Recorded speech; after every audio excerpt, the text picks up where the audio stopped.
Today we're looking at Apocalypse. This was the last set in the invasion block that tried to make multicolor cards cool again. We're going to start off with a multicolor card called the Lightning Angel. Do I have a lightning sound effect? I do not. What a fail. Okay, we got a blue, white, red, one generic 3/4 Angel with Flying Haste and the last ability, Attacking doesn't cause Lightning Angel to tap. As we all know by today, this is Vigilance. Now, this card hasn't really aged very well because, they printed almost a strictly better version of this called the Mantis Rider, which is basically 3 mana, 3/3, and does all the same stuff. Do you really want to spend 1 more mana for that one extra toughness? Probably not. Now, if you need more flying hasty vigilance creatures, I guess you can just add Lightning Angel to the thing. It was a cool card back then. I mean, this was a big, got out of range a lightning bolt.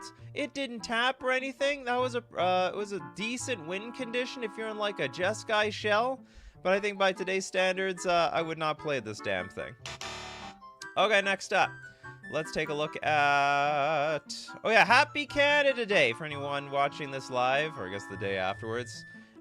July 1st is Canada Day. Not a very good day. You know what? This show almost got canceled because it's raining outside. And therefore, I didn't go out for Canada Day. Fire/Ice from Pacers fan. A super amazing card. Can we see this from the original set? Okay, this card has been a staple for an eternity. It's actually a huge banger. So the one half, we got a red 1 generic instant. Fire deals 2 damage. Divide as you choose among any number of target creatures and/or players. The ice side, a blue and 1 generic instant. Tap target permanent, and you get to draw a card. Now, this is important for multiple reasons. It is like a pretty popular color combination for combo decks, control decks, tempo decks. It goes everywhere. So you can either have a removal spell, or you have the versatility of slowing your opponent down by playing ice on their turn, tap down blockers, whatever you want, and get value by drawing a card. So it was a pretty versatile card in standard at the time. I know it saw a lot of extended play, but C-split play today.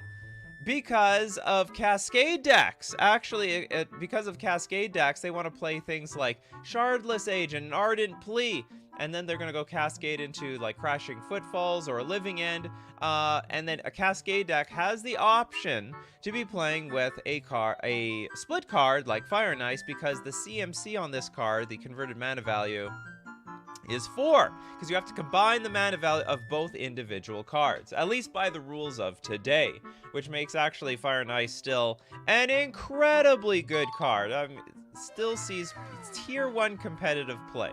Really, actually, sees cube play, yeah. The versatility. You don't even have to play both sides. You can play one side if you really want. Just play one side. There are decks, even in pre-modern, that are like mostly mono blue, but they got a little tiny splash of red for that fire. You need a little tiny splash. You don't need a big splash, you just need a tiny splash. Okay, next up. We'll look at Christopher B's Coalition Flag. Got a bit in a tangent over that Fire and Ice. That was a banger card. We have a white mana Aura. Enchant only a creature you control. Enchanted creature's type is Flag Bearer. If an opponent plays a spell or ability that could target a Flag Bearer and play that player chooses at least 1 Flag Bearer as a target. Is this any good? I don't think this is good. I don't think this card was good back then. Maybe it has some purpose today. Is there any like weird commander deck? They have I don't know, they put the Flag Bearer on their indestructible creature. Go ahead, blow it up all you want. It can take Doomblade, it can take lightning bolts, it can take as many spells as it possibly can. Yeah, the Coalition Flag. I would assume this card is trash though. I have no idea. Gavin Drake says Desolation Angel was on first pack art of my first pack. That's right. They hyped that card up big time. People loved the card at the time. Just horrible by today's standards. Toads with the Last Stand. What a weird card. Okay, Wooburg. Target opponent loses sorcery. Target opponent loses 2 life for each swamp you control. Last Stand deals damage equal to the number of mountains you control. The target creature. Put a 1/1 sapperling, a green sapperling, token into play for each forest you control. Gain 2 life for each plains you control, and draw a card for each island you control. Then discard that many cards from your hand. Oh, God. I think by most standards, this card is garbage. But, I mean, if you have, what, Leyline of the Guild Pack, this card is probably amazing. Like, you're just gonna... I mean, even if you're in a 5-color deck, I mean, they have to be, like, lands with the land type to get the ability. And, I mean, you can, I guess. I would not play this card. I don't like it. I don't love it. Maybe in a Leyline of the Guild Pack deck, it go Brrrr. Because then, like, every single land is a swamp, island, plains, mountain, and forest. Yeah, you could use Triumphs too. I'm just saying, like, if you want to go really over the top, and then that must be so awkward. Oh, I got some dual lands here, I got a basic land here, I got a Triumph here. How much stuff do I get? Anyway, not impressed with the last stand, by all means. All the abilities aren't even that good. We get a 1/1 sapperling. Not interested. Okay, we got Bell with Vindicate.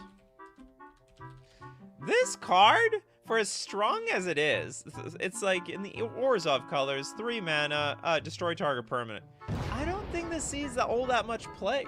Not as much play as you would think it does. I mean, it's like modern legal and sees play in like 0 decks. Same thing with Legacy. It's just 3 mana to blow something up. Somehow that's pushed out of the format, especially at sorcery speed. Now, if it was instant speed, now we're talking. No, it's still a good card. I'm not gonna say that. I'm never gonna say destroy target permanent is a bad card, even for 3 mana. But at a competitive level, it's funny how this is just not like even remotely usable.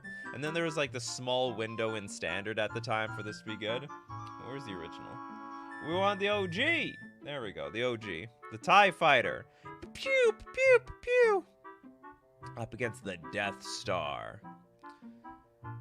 Vindicate is a pre-modern. Yeah, there we go. Like, yeah, pre-modern probably loves their Vindicate. There's a format where, like, destroy target permanent is still pretty good. And they banned Force of Will. You can't even stop this thing. Although I think Days is legal. I can't remember. Something to that effect. Okay, we got super chats. We got the last Metathran, the living airship. We all know Kagan loves their Metathrans. It has been errated to a Metathran. It's not a ship. A 4 mana 2/3 flyer. Pay 3 mana, regenerate the living airship. Just absolutely god-awful trash. Yeah, that's exactly what I need to do in my blue deck. Spend 4 mana on a flying creature that I can regenerate for 3. It's not the saddest card in the world, but no.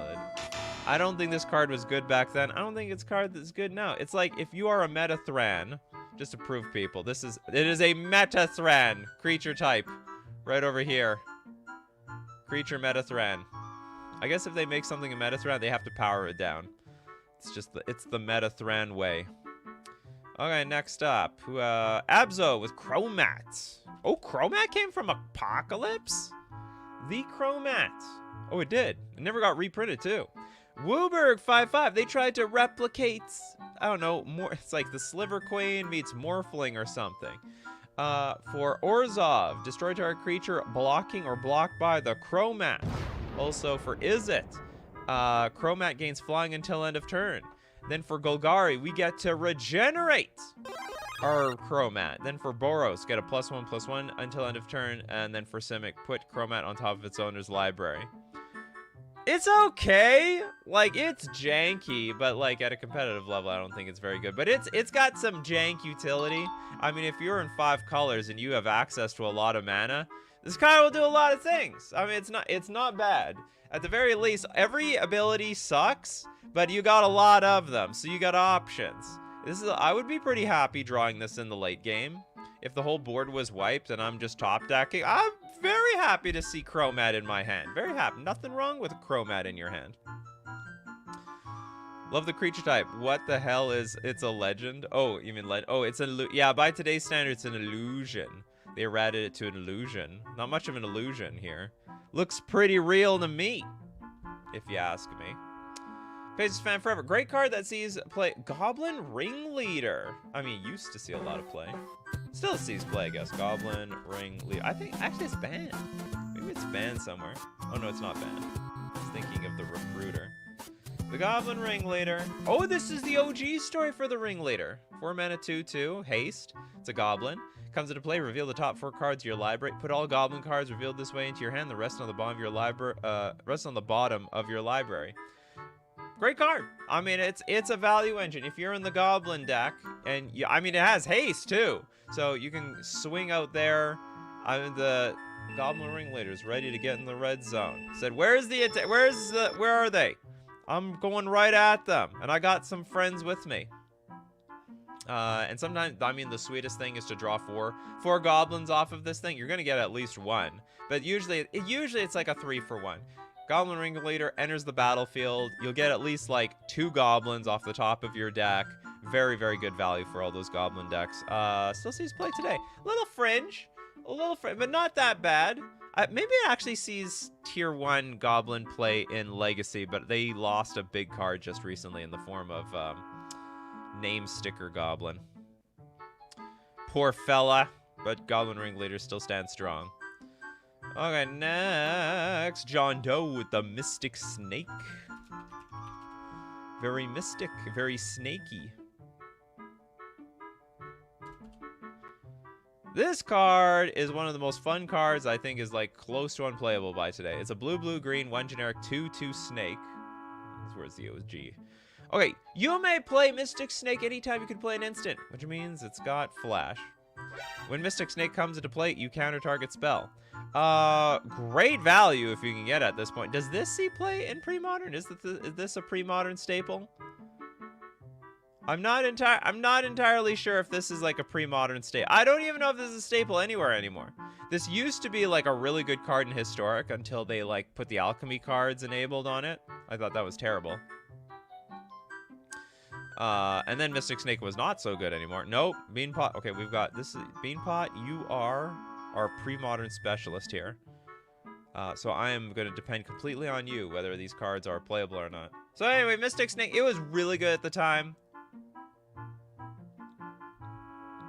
I tell you what, it's still not that bad now. In like casual Commander, this is not that bad either. You counter spell for 4 mana. You get a 2/2 in play. You got maybe a snake deck of some sort. So maybe you can make some use out of this damn thing. Mystic Snake. Okay, TCG dude says, I was today years old when finding out that Chromat is an illusion. Finally, my illusion commander. There you go, TCG dude. Enjoy that one. For anyone that's trying to make an illusion deck, maybe you'd want to start with your Chromat. You get to play with all 5 colors.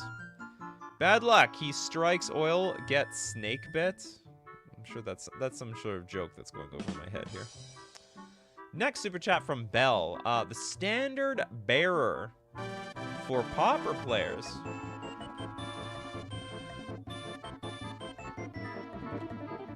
Okay, let's take a look at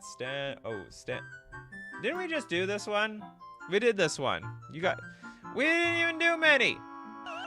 Oh, wait a minute. No, sorry. We did the Aura one. This is literally a flag bearer. Okay, 2 mana, 1/1 flag bearer. If an opponent plays a spell or ability that could target a flag bearer in play, that player chooses at least 1 flag bearer as a target. This sees Pauper play? No way. In what deck? What deck would play a flag bearer?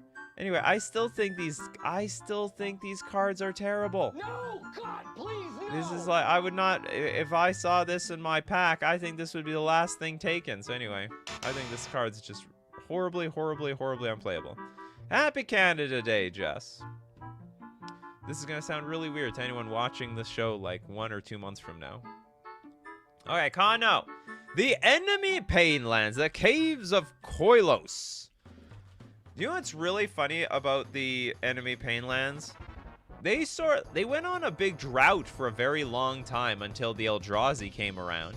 Okay, tap for a colorless. That's actually important because that helps you cast your Eldrazi's. Now, mind you, these were absolute tier 1 dual lands at the time because there weren't many dual lands at the time. There were like the OG dual lands, and then there was just a bunch of garbage dual lands, and this came into play untapped. Sure, it dealt some damage to you, but you didn't need to take that option. You could tap for the colorless mana. So Caves of Koilos, tapping for a black and a white, it was good stuff. And then when the Eldrazi sets started coming out, like what, I think 2014, maybe 2016, they, all of a sudden, these were like tri-lands. You could tap for a colorless to cast your Thought-Knot Seer, and you also had access to black and white for other actual spells.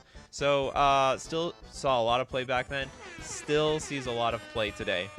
Very, very, very good card. Also still very useful for anything that needs to cast for like a colorless mana.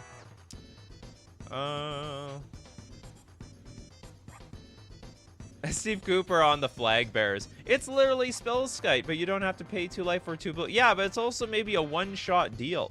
And then that's it. Also, the Flag Bearers seem to suck as blockers.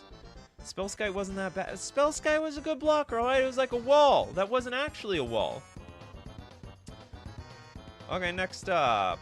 Let's take a look at... Who doesn't have a card yet? Don't know. Did Beanpong get a card? Gerard's Verdict. I'll live you out here today on Canada Day. A lot of Canadians out there must be celebrating.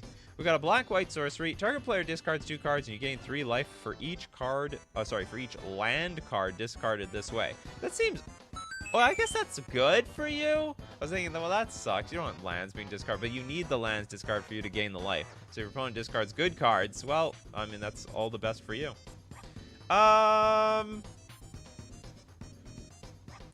This, I think, sees I think there are some, like, rack-like decks in pre-modern that wants to play this card. By, like, today's standards, it's pretty crappy, though, outside, but, like, maybe if we talk about the standards of pre-modern, maybe actually see some play. I swear I saw some pre-modern decks duke it out, with Gerard's Verdict in it. It probably goes in those Vindicate decks. They're there's Jund, but it's not Jund in pre-modern, it must be Orzhov.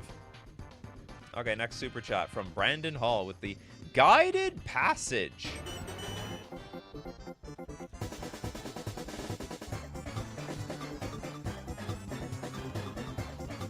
Oh wow, it started all here. We have a Teamer Sorcery. Reveal the cards in your library. Sorry, reveal the cards in your library. All of them? An opponent chooses from among them a creature card, a land card, and a non-creature, non-land card. You put the chosen cards in your hand, then shuffle your library. I guess if you customize your deck in the right way, this is just value. Maybe you have only one creature card. They have no option, and it is a grand tutor for that one very specific creature. Oh, Beanpot says, Dead Guy Ale plays 4 of the Gerard's Verdict. All right. My eyes did not deceive me. I've seen a bit of pre-modern tournament action. I saw it was like Mono Red versus Orzhov, whatever. Dead Guy Ale, I guess is what the thing was called. I've never seen this card, but I think it's good. I think if you show someone your entire deck and force them to give you a creature, a land, a non-creature, non-land card, and also you could this could be very political too, because you could like say, hey, I got some cards in my deck to deal with these 2 other bozos, but I mean, we need them in my hand. So how about this? I will play Guided Passage and you put them in my hand and we save each other around here. So I like that. I like that. All right, next up we got John Asensio with Last Stand. Taking a last stand around here. Oh, we did Last Stand. Sorry about that. Okay, so next we'll go with Someone to Foresee with the Symbiotic Deployment. This is a 3-mana enchantment. Skip your draw step. The only other card I know that skips your draw step is Necropotence. Pay 1, tap 2 untap creatures you control. Draw a card. Oh, it's Necropotence for creatures. Pay 1, tap 2 untap creatures you control. This card looks busted. This card is great. How have I never heard of this card before? Is this card bad? It's 44 cents for green Necropotence. Skip your draw step, pay 1, tap. I mean, the risk is if the board gets blown up, I mean, that's it. You're cooked. You're not going to draw any cards. And you have no board. But if you do have a board, and if some of those creatures are indestructible, I mean, you basically just pay 1 mana, draw a card, as far as I'm concerned. And then if you could do something where if you tap your creature, like some sort of engine where as you tap mana, tap creatures, you get creatures. This thing's unstoppable.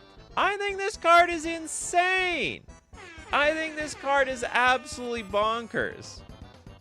This card is 44 cents. What the hell am I missing here? This breaks Awakening in half.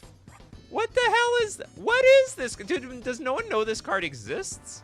It has to have, I mean, it has to be the downside that if your creatures are blown up, you just lock you like symbiotic deployment lock yourself out of this game. Anyway, I think this card's nuts. I think it's a great card. All right, we got Steve Cooper with the Llanowar Wastes and a donation for chat. Not much to say about the Llanowar Wastes. Not much more than I had to say about the last Painland. Saw a lot of play back then. Still sees a lot of play these days. I want to say certain elf decks play these cards too. Very, very... Point and click says, poor man's Nadu. Yeah, the what's it called, symbiotic deployment. I guess in some weird capacity, you're right. What is a deck that play? I know there are decks that play this right now. Like, it is actually played. I might be thinking of Pioneer, though. It's probably like a Pioneer staple in some capacity. Maybe Amalia plays Llanowar Wastes? Maybe? Oh, yeah. These are absolutely bangers in Eldrazi. Because it's a 3-mana, it's basically a tri-land that doesn't come into play tapped. Deal a little damage to you, but that's okay. We can deal with a little bit of damage around here. Llanowar Waste. All right, so we had one super chat donation. We'll give it to Henrik with the Brass Herald. This is a 6-mana 2/2 Golem. Comes into play. Choose a creature type. I choose Merfolk. When Brass Herald comes into play, reveal the top 4 cards of your library. Put all creature cards of the chosen type revealed this way into your hand, the rest on the bottom of your library. Creatures of the chosen type get +1/+1. So this is like a really crappy Lord, while at the same time being a really crappy Goblin Ringleader at the same time. Like, the effect is okay, but it's like, it's 6 mana. So, yeah, I can't get behind this damn thing. It's I would say Commander playable. And by Commander play, I mean casual Commander playable. CDH unplayable. No chance. Okay, we've got the Pablo Virus. Oops, that's your username. That's not Merfolk for you. Whirlpool Warrior. Thank you very much, Pablo Virus. Ooh, this came from Apocalypse. There were Merfolk in Invasion, which I think was on Dominaria. I think that it was in Dominaria there. Okay, this is a 3-mana 2/2 Merfolk. When Whirlpool Warrior comes into play, shuffle the cards from your hand into your library. Then draw that many cards. Not terrible. Then pay a red, sacrifice it. Each player shuffles the cards from their hand into their library, then draws that many cards. This is absolutely not playable, but, sorry, not competitive playable, but very funsy playable, I would say. If you're somehow in a, you probably don't even need to be in a Merfolk deck. You're just in a deck that wants to, like, churn into, like, better cards. It's not I could see it play. It looks like good stuff to me. Okay, next up. Who do we got here? The Winds of Change Merfolk? Is that like a reference to this? Or is that like a Winds of Change is an actual card? No, I don't know. Crowcore Games, Wild Research. Wild Research, a 3-mana enchantment. Oh yeah, I remember this card. White and a colorless. Search your library for an enchantment card. Reveal that card, put it into your hand. Then discard a card at random from your hand. We gambling people. And we got blue 1 generic. Search your library for an instant card. Reveal that card, put it into your hand. Then discard a card at random from your hand. Then shuffle your library. Make sure you have a lot of cards in your hand. Or just make sure you have cards that will use flashback. You hear me? Flashback, and you got it. I think this is still a good card. Definitely very, very doable. Doable by today's standards. Kagan with the Haunted Angel.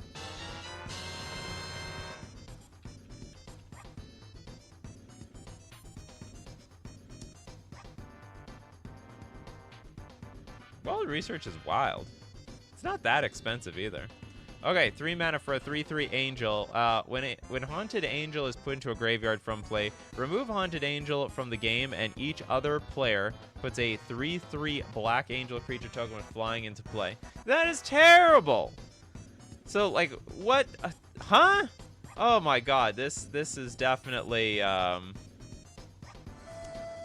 not worth it.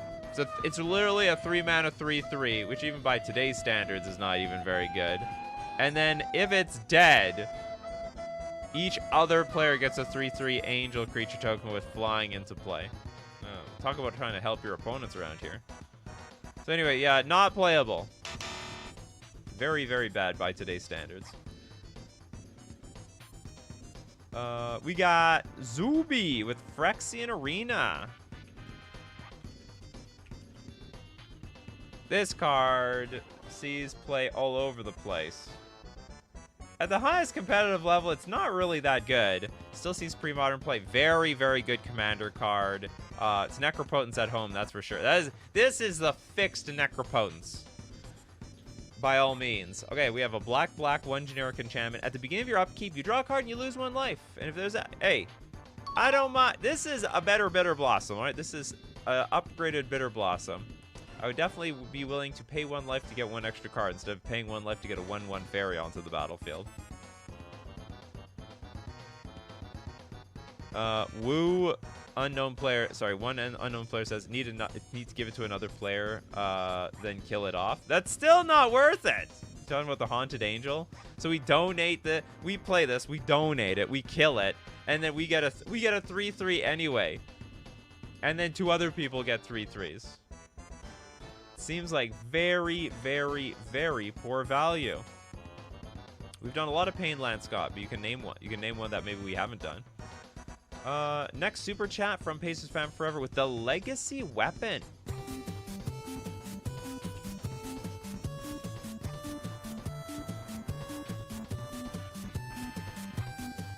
This is the 7 mana legendary artifact.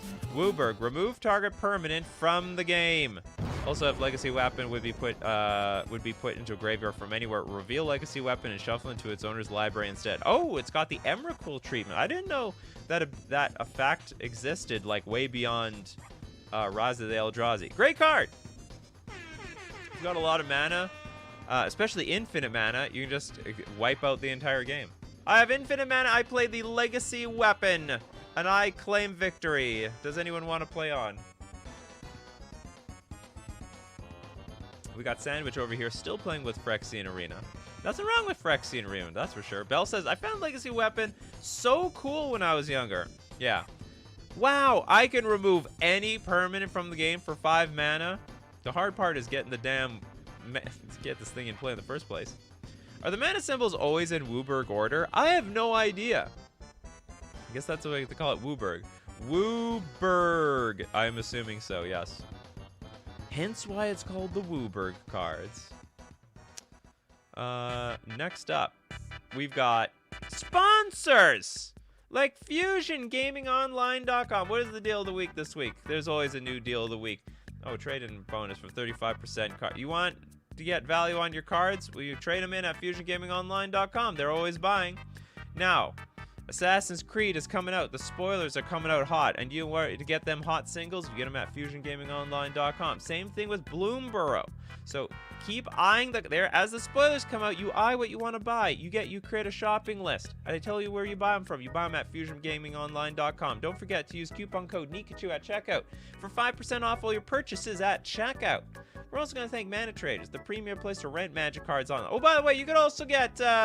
Let's not forget that at Fusion Gaming Online, you could also get them Apocalypse cards, all right? They still buy Apocalypse and sell Apocalypse. 24/7 they sell. I mean, since Apocalypse came out. And also that we got Mana Traders, the premier place to rent Magic cards out online. As new sets come out, and as new sets come out, you play with all the new cards, but also you get to play any format you want, including pre-modern on Magic Online, where you can play them sexy Apocalypse cards. You could support the channel renting from Mana Traders using my Mana Traders link in the description below, or save 10% off your first 2 months using coupon code Nikachu_IEP. IP for 10% off. Okay, let's go back to the Legacy weapon. The weapon of Legacy.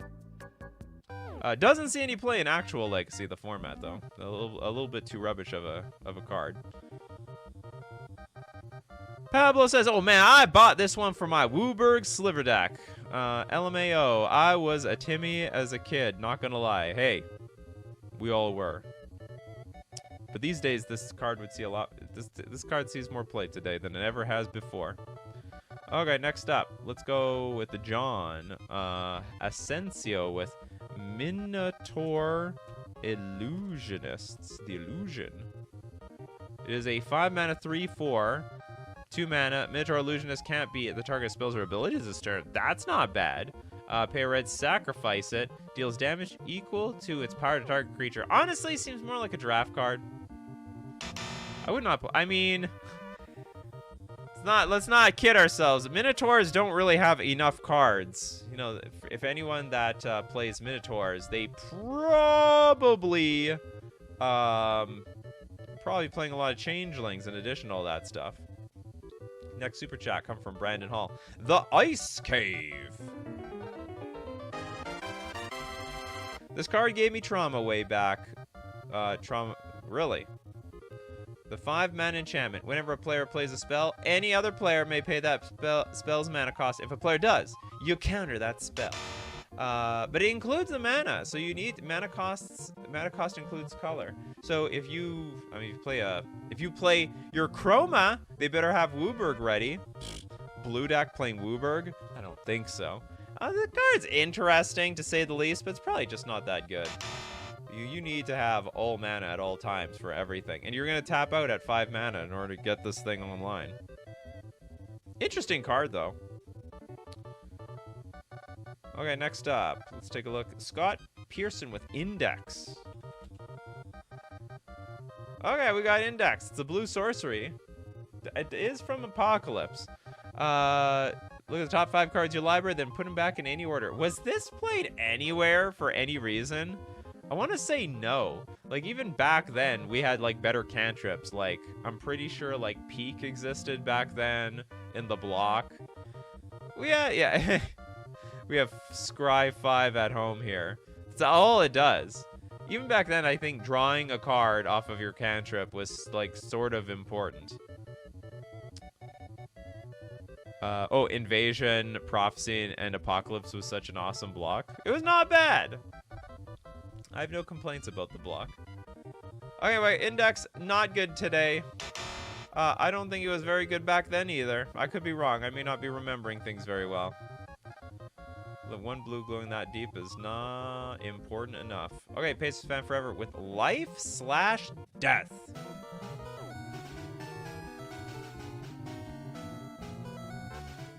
We've got another split card. They were back in the day.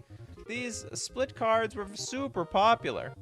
Okay, we got Life for green. All lands you control become 1/1 green. 1/1 creatures until end of turn. They're still lands. Are they green?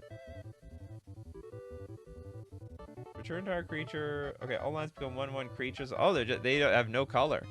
Okay, then we have Death for a black and 1 generic. Also a sorcery. Return target creature card from your graveyard to the battlefield. You lose life equal to its mana value. That's insane! It's basically a reanimator card on half of this. They literally have reanimate on this thing.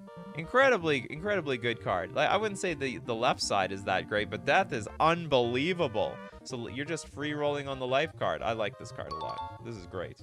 Come on, this is from Dominaria Remastered. We gotta see the OG. There's the OG. That's what it looks like. Okay, next up. Who doesn't got a card yet? Michael Ing. The Phyrexian Ranger. Oops, I looked up Michael Ring. Let's look up Phyrexian Ranger instead. Phyrexian. What's it called? Was it Phyrexian? Oh, it's Rager. They're raging out of control. They're so angry. 3 mana for a 2/2. Comes into play, you draw a card, you lose 1 life. If I remember correctly, like, this actually did see play. It was like some decent value card. It was a Silver Gilladept for 3 mana. And it was a Phyrexian Horror, so it was the Phyrexian for the Phyrexian cards. What the hell is this thing over here? Do you see that? Cards? Oh, it's a media insert. Okay, here's the original. Anyway, yeah, Phyrexian Rager. Today, I think it's awful. Does it see play in some pre-modern? It might. It was definitely good back then, though. Icarid decks used it back in standard. Oh, absolutely. This card definitely saw play back in the day. You know, 3 mana, ETB draw a card. I mean, they wouldn't print Silver Gilladept for so many years later. That was prime. I mean, that's like a mini Necropotence. ETB, get 1 Necropotence. Okay, next up. King Ginger, no card yet. Blood Fire Colossus. This is a 8 mana 6/6 giant. Oh, is this like the Titans before the Titans came into existence? It's a red. Sacrifice Bloodfire Colossus. Deals 6 damage to each creature and each player. That's not bad. You know, wipe out the board. You gotta play that. I mean, you should probably have 9 mana up when you play this thing. So, like, you pay 8, so you have the red up. So, hey, you screw with my Bloodfire Colossus, and I blow up the board. Don't you dare. Hold the whole board hostage with this thing. You might even hold some players hostage that are at like 6 or less life. That's for sure. I like it's not bad. I like it. It's good in Funsy Commander. Okay, Brandon Hall. The Dragon Arch. They had dragons in this set? I guess so. Okay, we got a 5 mana artifact. Pay 2, tap, put a multicolor creature card from your hand into play. I hate these cards. I think they're all garbage. All these Elvish Piper cards, I'm super low. I know you have a lot of fun with these cards. People just love the idea of putting into play, I don't know, some gigantic, some Nicol Bolas card into play with this. It's not the worst. Like, at least it costs 2 mana afterwards to like tap and put into play. But I'm not thrilled with these types of cards. I think they're very, very overrated. Super overrated. Manny Matson with what's it called? Pernicious Deed. I have a feeling that even though I'm telling you guys these Dragon Arch Elvish Piper cards are overrated, you're gonna play them anyway. So I'm sure there's some people out there like, I have an Elvish Piper for multicolor cards and it's only 5 mana. Yes, it exists. So here you go. Go right here. Buy them at fusiongamingonline.com while you're at it. Okay, we go. Pernicious Deed. This is an amazing. It still sees play today. It was so good back then. It's a green-black 1 generic enchantment. Pay X. Sacrifice Pernicious Deed to destroy each artifact, creature, and enchantment with converted mana cost X or less. Now that's important because by today's standards, it can't kill your planeswalkers. It specifically says only blowing up the artifacts, creatures, and enchantments, nothing else. So if you're in a very planeswalker-heavy deck, say a Super Friends deck, you can play Pernicious Deed, blow up the board, and your planeswalkers have immunity. All right. That's not going to affect the deeds of the planeswalkers, that's for sure. So it's actually a very, very good card that even still sees play today. Still very, very strong. But Deed kills the artifact lands. Well, John, maybe we shouldn't be playing those artifact lands, or maybe we should play indestructible artifact lands. And also, like, what does it matter? I don't even think we should even have artifact lands in the first place. Okay, next up, we are going to take a look at King Ginger's Fervent Charge. It's a finisher in my Ishin deck. Okay, this is a Mardu 1 generic enchantment. Whenever a creature you control attacks, it gets +2/+2 until end of turn. Whenever a creature... Okay, so if I swing with everything gets +2/+2. So it's basically like, if you're on offense, you're going to like this card. It buffs everything up by a lot. If you're on defense, not in love with this card because like you don't get the buff. You need to be attacked forward, not backwards. That being said, I still don't think I like this card very much, but probably it's good in some sort of token-like deck. What does Ishin do? I don't even know what Ishin does. I'm just gonna trust you guys. This is good in an Ishin deck. Next, let's take a look at just a random mage with the Yavimaya Embrace.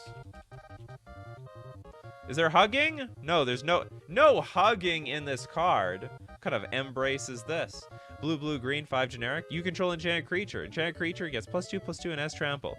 Competitive play, terrible. Casual play, this is amazing. You swipe their creature and you make it bigger and you give it trample. It's gotta be casual. Gotta be casual enough that they gave you 8 mana and they don't have counter spells or any sort of anything to block this thing and no aura destruction. Oh, it doubles the triggers. Oh, Ishin doubles the triggers. Oh, so then this thing's like, oh, I see. You get extra combats, you get extra attacks, you get extra +2/+2. Oh yeah, this thing's way too expensive to play. But you know what? For commander players, there's nothing too expensive to play. So long as it's casual enough. You gotta keep it nice and casual around here. Okay, Kagan with the Razor Fin Hunter. Because it's a goblin merfolk. It is the only goblin merfolk. Red, blue, 1/1, tap. Razorfin Hunter deals 1 damage to our creature or player. This card's awful. Why? What did the Simic do this? They invented a goblin merfolk? They were too preoccupied to think if it could be done. They didn't. Sorry, they were too preoccupied on whether or not they could. They didn't stop to think if they should. What's the flavor text? No one knew if they'd be lurking under the sea all along or if they'd been created by the Phyrexian overlay. Oh, maybe it's a Phyrexian monstrosity. I see. Afisi, welcome from Greece. We did Desolation Angel. Or did we? Hold on, Whale of Darkness. The card you never want to not kick. Oh, maybe we did Desolation Angel. I thought that was... I was just confusing it with Lightning Angel. Whale of Darkness, a 5 mana 5/4 angel with kicker a double white. Flying. When it comes into play, destroy all lands you control. Why? If you paid the kicker cost, destroy all lands instead. Looks terrible. I don't even know if this card saw any play back then, and I don't know if it sees so much play today either. This is an awful card. You need like I guess I mean it looks playable if you set up the board to a point where like you're basically winning. You just have to kick it and blow up all the lands and then well hopefully close out the game from there. One thing's for sure, if I'm playing against you, I'm gonna make sure to sandbag lands in my hand. Welcome, Brett. A lot of people waking up in Europe or something. Okay, next up we got Kagan with the Daga Volver. Because apparently its type is unique to Apocalypse. The Dagas.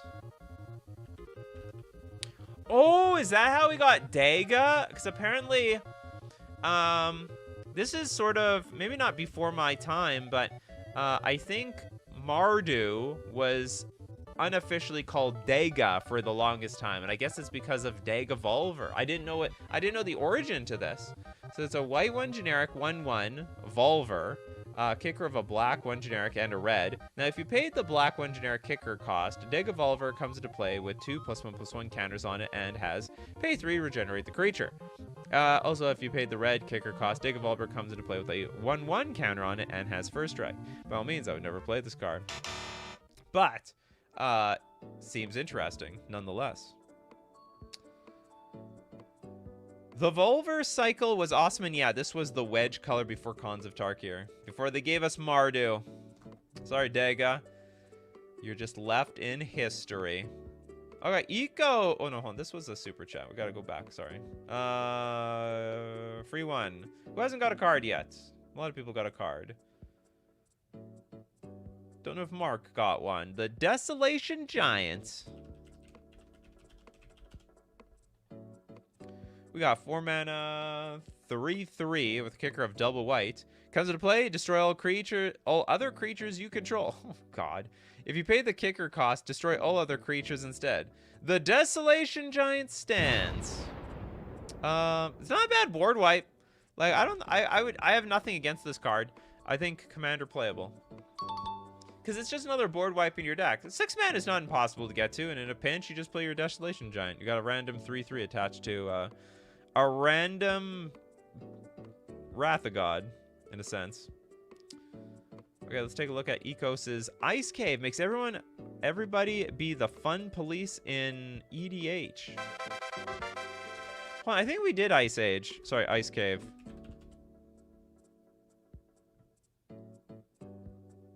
We did Ice Cave. Sorry about that, Ecos. I don't think it was, what's it called? I don't think it was a snipe, but I don't think you were here early enough. Alex Bruce with the Suffocating Blast. We will donate that super chat to Alex. The 4 mana instant counter target spell and Suffocating Blast deals 3 damage to target creature. That's not bad. So you got a counter spell and you have a removal spell all in one. Nah, it's got to be something small enough for the Suffocating Blast to deal with, but I don't think that's too bad. I like it. It'd be interesting. I probably would not see play in Modern. Probably not. Could see maybe play in Pioneer, maybe. Board wipes are us. Yeah, for anyone who wants to play like a lot of board wipes. Julian with the Anna Sanctuary. A 3-mana enchantment at the beginning of your upkeep. If you control a blue or black permanent, target creature gets +1/+1 until end of turn. If you control a blue permanent and a black permanent, that creature gets +5/+5 instead. If you control a blue or black permanent, so you need, if you have both, it gets a huge buff. Interesting. I want to say it's not good enough, but it's interesting. And maybe, does it say target? If you control target creature, so it does target things. I think it has potential. I don't know how good or bad it is. I would never play it. That's just all what I'm saying. Okay, let's go with Kagan's Tundra Kavu.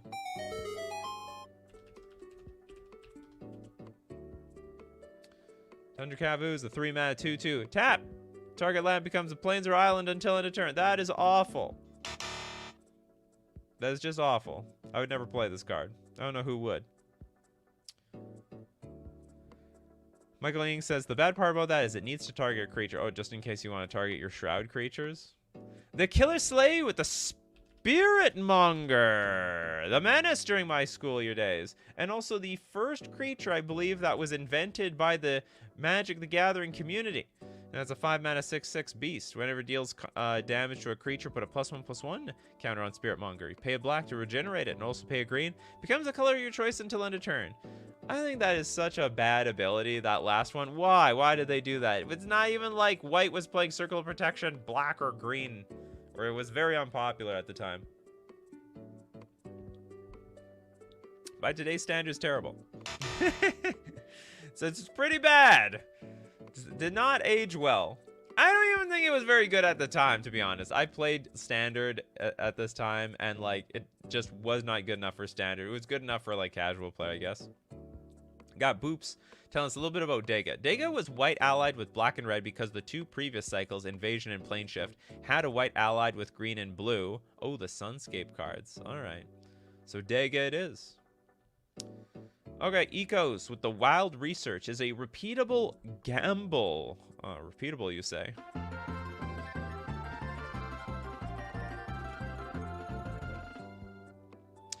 Ah, damn it! That was you got sniped again. I'm so sorry. Ecos, do you have something else? Okay, you give me something else. We did this one already. I think Ecos just showed up late. Okay, I'm gonna keep an eye out for you, Ecos. I'm gonna keep an eye out for you. Okay, what else do we have here? Hilospee with Suppress. From Invasion. Alright, this is a 3-mana sorcery. Target player removes all cards in their hand from the game face down. At end of that player's next turn, that player returns those cards to their hand. Okay, target player removes all cards in their hand. Is this like just some way of like comboing off? Alright, Suppress. It's like a very expensive Orms chant. All your cards are going face down. I get to do whatever I want. I think this is awful. Is this good in any capacity? All the cards go face down. If you need to end step, they get the cards back. Doesn't look good enough. Okay, Michael Ling says, change color on the Spirit Monger was good power during its time because of protection. A lot of creature killing spells was tied to colors. Oh, you know what? I forgot about the creature killing thing. Maybe, yeah, that's right. I totally forgot about that. The circle of protections, though, were not popular back then. Or not popular enough, in my opinion. We did life/death. Damn it! I have used. It's a budget. Yeah, it's a great card. Yeah, we looked at that card. Damn it, Ecos. Okay, then we're donating your thing. We're gonna donate to Michael Ling with the Prophetic Bolt. Or did we do that one? No, we didn't do that one. Okay, 5 mana instant, deals 4 damage to a target creature or player. Look at the top 4 cards of your library. Put one of those cards into your hand, the rest on the bottom of your library in any order. I like this card. Unplayable today, but I like it. I still like it. 4 damage kills a lot of creatures, and you sort of dig into your deck for something you really need. Next super chat come from John. Symbiotic deployment. Lots of potential there, you say.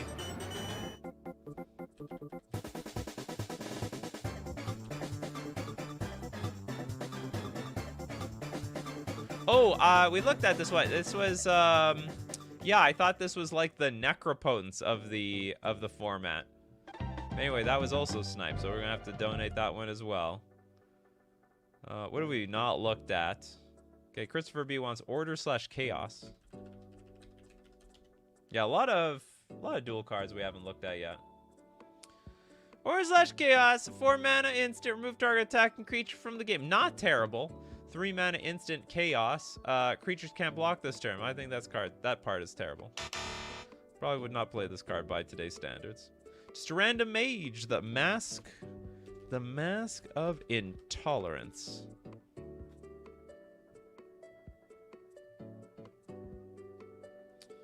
By all means, if anyone didn't get a card yet, speak up. Let me know you didn't get a card. Why can't we find this thing? There we go. The Mask. It's a 2-mana artifact. At the beginning of each player's upkeep, if there are 4 or more basic land types among lands that player controls, Mask of Intolerance deals 3 damage to them. Interesting! I like that card. Punish them Wooburg players. I think it's narrow, but I think it's not bad. They should print this in Modern. This should have been printed in Modern Horizons 3. I think this would have done a better job than Winter Orb. At the beginning of each player's upkeep, if there are 4 or more basic land types among lands that player controls. Absolutely, this should have been printed in Modern Horizons 3. They missed this. I think this would have been a way better card than Winter Orb. This is hilariously bad. Intolerance is bad anyway. I think this is great! It's 15 cents. The problem is, like, your opponents have to have, need to be in Wooburg for it to make any use. Oh, actually, also, they need to be playing with good lands, too. I forgot about that. If they're playing with a bunch of dual lands with no land types, we're in a lot of trouble here. Punishes basics, not cool. No, land types. Basic land types, like island, forest, mountain. So it includes the dual lands. King Jitter with the Seta Sanctuary.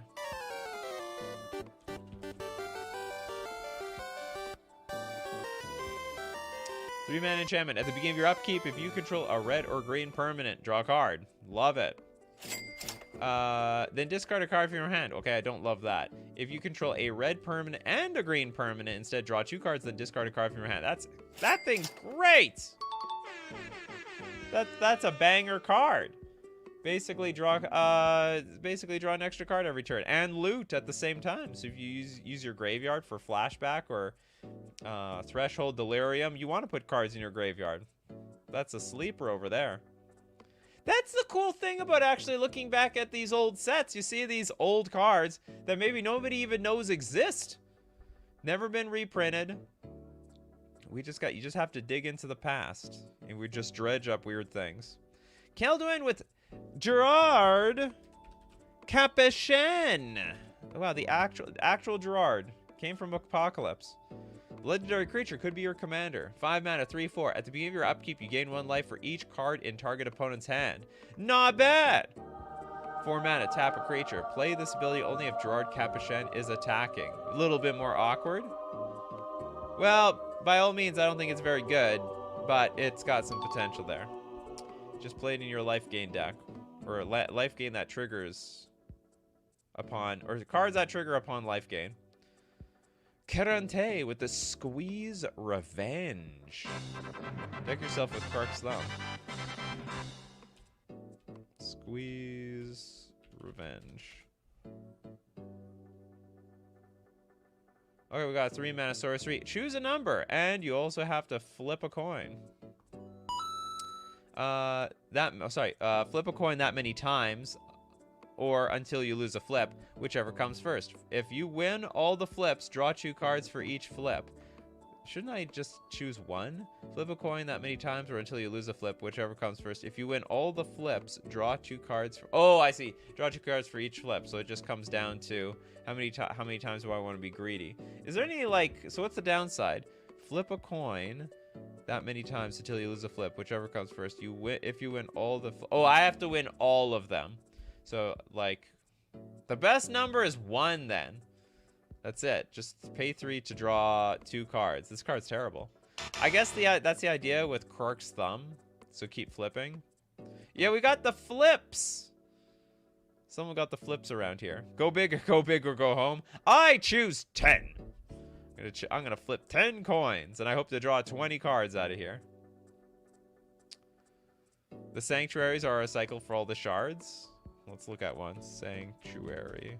That was a land, right? That was like a triome. The triomes of the time. Monza.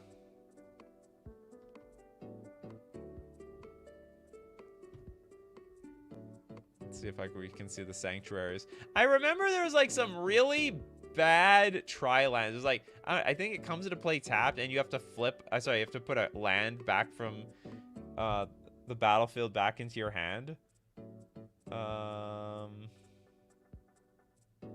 Was it this? No.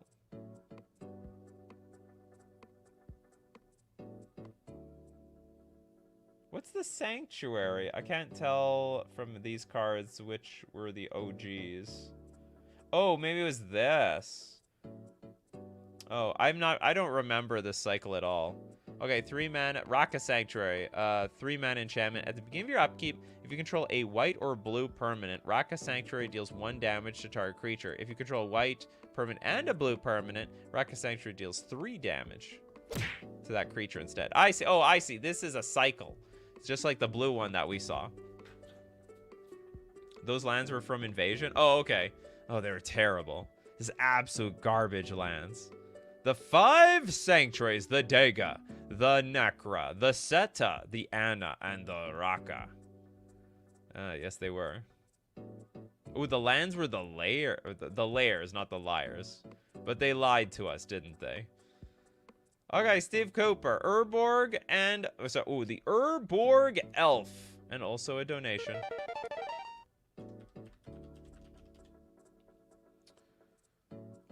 Two mana for a 1/1. Tap for Sultai. I think this card's terrible. Well, actually, I bet it's still... No, I'm going to take it back. This probably is still good for Commander. Basically, any card that's like 2 mana, create mana, is playable in Commander. That's why so many mana rocks at 2 mana. And this actually helps fix your mana in the Sultai colors. And also, maybe if you're, like, incidentally a bit of an elf deck, maybe that buffs up your elves as well. So actually, I should say that this is absolutely playable. 2 mana, that still adds mana later. 100%. Go in any deck. Okay, we have a donation for... Is there a layer cycle here? Is it an Apocalypse? They had to have some mana thing going on here. Layer. No, I don't see any layers here. Nothing. Not a zip. Whale of Darkness, the Death Mutation.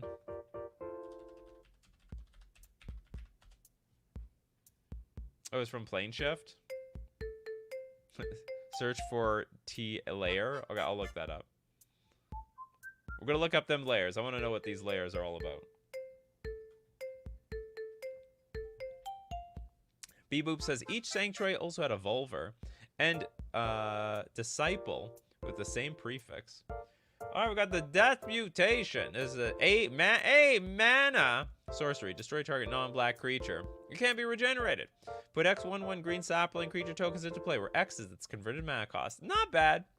Again, very, very casual commander card. Stone Cold unplayable competitive card. Stone Cold. Okay, hold on. So, okay, I want to see them layers.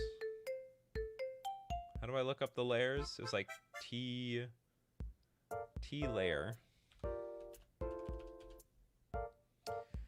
Aha!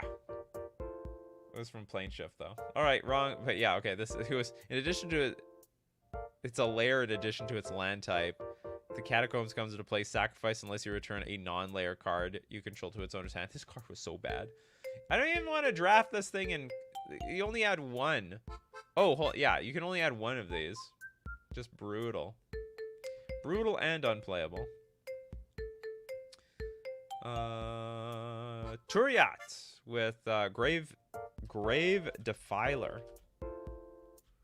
Okay, 4 mana for a 2/1 zombie. Comes into play, reveal the top 4 cards of your library. Put all zombies. Ooh, oh, I didn't know they had a zombie recruiter. The zombie recruiter. Put all zombie cards revealed this way into your hand. The rest on the bottom of your library. They should have also said put into your graveyard. That would have been bonkers. It would have been even better. I choose none to put none in my hand and put them all in my graveyard. Also, it's 2 mana regenerate Grave Defiler. This is not bad. Not bad at all. Toads with the False Dawn. Completely bonkers for White Devotion. Well, we'll see about that. 2 mana sorcery. Color to mana symbols on all permanents you control and on all cards you own that aren't in play become white until end of turn. Draw a card.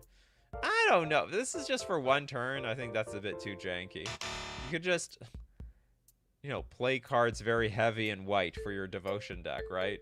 That's the simple way of doing things. That's the way I would do it. So long, Bell. Have a great Canada Day. Karante, the lands were kind of a pain. The Yava, a kind of a pain. I hear a little pun in there. Yava, my coast.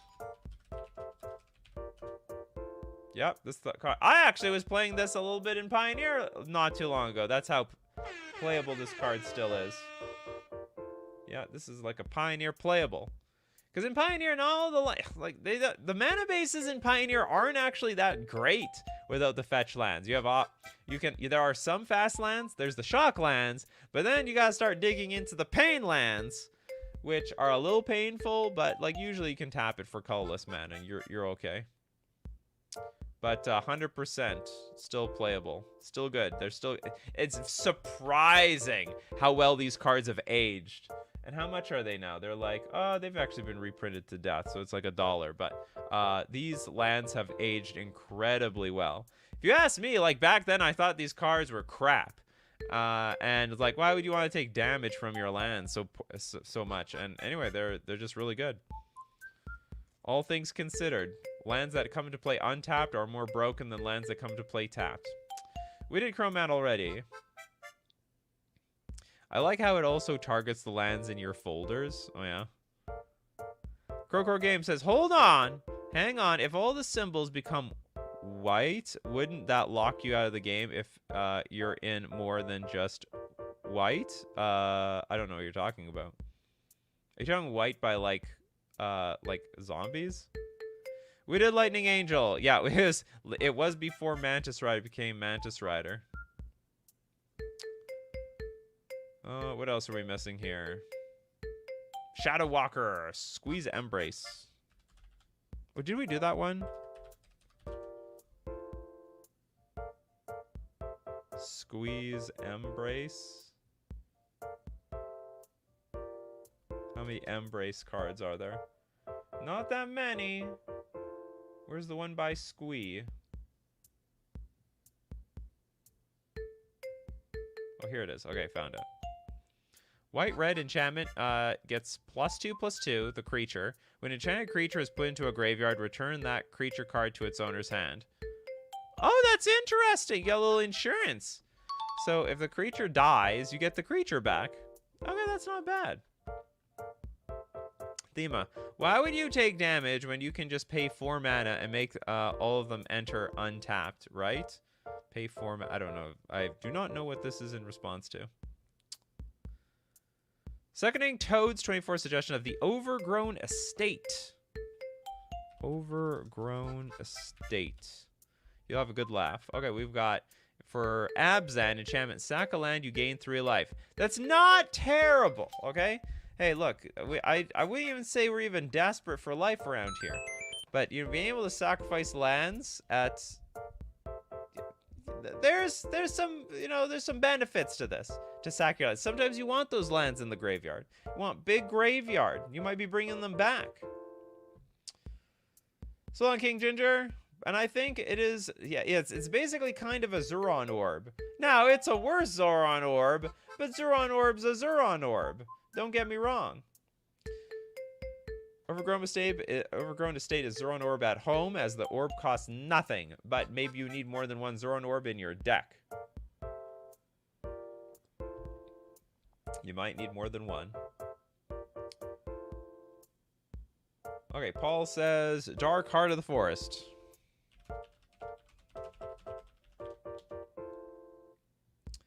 Dark Heart. So does such card exist? Dark Heart. Oh, Dark Heart of the Wood. Sacrifice a forest. Oh, it's oh my god. This is strictly better. Except this one's forest. This one is like basically anything. This can be any land. There's apparently better Overgrown Estates out there. There's better ones out there. Okay, let's take a look at this last one. Christopher B's Guy Skyfolk. We're going to end on a merfolk that flies. The 2 mana 2/2 elf merfolk that flies. It's terrible. Completely unplayable. Thank you for joining me today, people. It was wonderful Canada Day.